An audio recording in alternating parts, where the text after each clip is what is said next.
हसन और रोहन की दोस्ती गांव भर में मशहूर थी। बचपन के दोस्त थे, जवानी में भी दोस्ती कायम थी। दोनों के मिजाज में इतनी हम आहंगी थी कि एक चीज एक को पसंद आती तो दूसरा भी उसे पसंद करने लगता। किसी बात से एक नाराज होता तो दूसरा भी उस तरफ से रुख फेर लेता। दोनों के खानदान वाले भी उनकी दोस्ती पर नाज करते। रोहन बचपन से बीमार रहता था।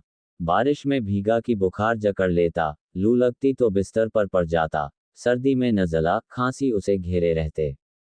इस वजह से दिमागी तौर पर कमज़ोर हो गया था। 7वीं क्लास के बाद उसने पढ़ाई छोड़ दी। हसन को भी पढ़ाई लिखाई से कोई खास दिलचस्पी न थी, मगर उसके वालिद की बड़ी ख्वाहिश थी कि वो तालीम हासिल करे।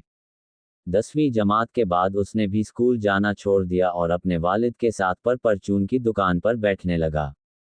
उसकी शादी भी जल्दी हो गई। 10 साल का एक बेटा मोहसिन था उसका। रोहन अपने पिता के साथ खेतों में काम करता था। एक रोज वो हसन के पास पहुंचा तो कुछ गर्मी था। हसन से बोला, चलो कहीं बाहर चलकर बातें करते हैं। तन्हाई मिलते ही बोला, हसन, मेरी शादी तय हो गई है। ये तो खुशी की बात है। हसन ने उसे मुबारकबाद दी। कब है शादी? तारीख तय करने परसों जाना है। तुझे भी साथ चलना है। मगर एक मसला सामने आ गया है। तुम लोगों की तरफ से या लड़की वालों की तरफ से? हसन ने पूछा।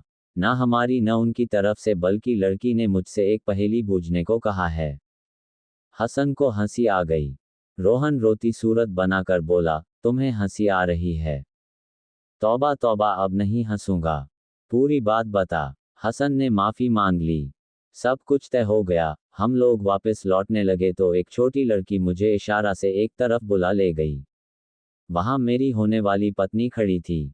उसने कहा, मैंने सुना है तुम कम पढ़े लिखे हो, मेरी एक पहेली का जवाब दो।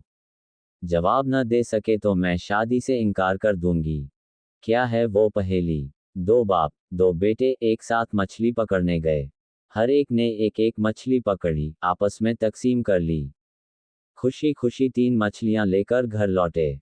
कैसे? लोग तो 4 थे। मुझे जवाब नहीं देते बना। मुझे जवाब नहीं मालूम था। फिर क्या हुआ? हसन ने पूछा। मेरा उतरा हुआ मुंह देखकर बोली, कल तक जवाब लेकर आओ। हसन, तुझे पहेली का जवाब मालूम है? मैं किसी और से नहीं पूछ सकता।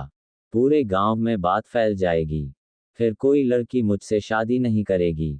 हसन ने सोचते हुए कहा, नहीं, जवाब मुझे भी नहीं मालूम, मगर मैं सोचता हूं कि तुम भी सोचो, यकीनन जवाब मिल जाएगा।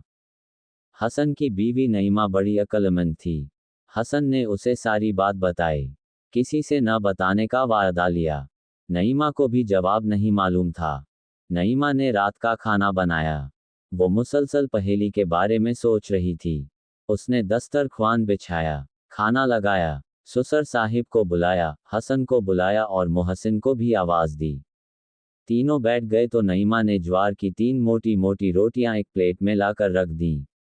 बोली, 2 बाप 2 बेटे रोटियां पकाई 3। हर एक के हिस्से की एक एक रोटी, चलो बिस्मिल्लाह करो। वाह अम्मी! मोहसिन खुलकर हंस पड़ा। आपका हिसाब गलत हो गया। 2 बाप 2 बेटे मिलकर तो 4 होते हैं। बिल्कुल गलत नहीं हुआ बेटे, नईमा ने हंसकर कहा। दादा बाप और बेटा, कहने को तो 3 हैं, मगर 2 बाप यानी एक तुम्हारे अब्बू और एक तुम्हारे अब्बू के अब्बू, और 2 बेटे यानी दादा जान के बेटे तुम्हारे अब्बू और तुम्हारे अब्बू के बेटे, तुम गिनती में 4 हैं।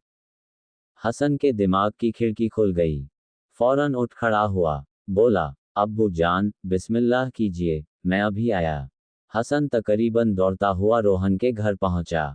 उसे बाहर बुलाया। उसके कान में बोला, 2 बाप 2 बेटे यानी दादा बाप और पोता। 3 मछलियां, इन तीनों में तकसीम हुई।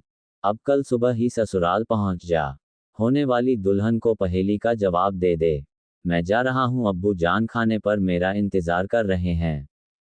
रोहन ने खुश होकर हसन को गले लगा लिया। हसन घर लौट गया।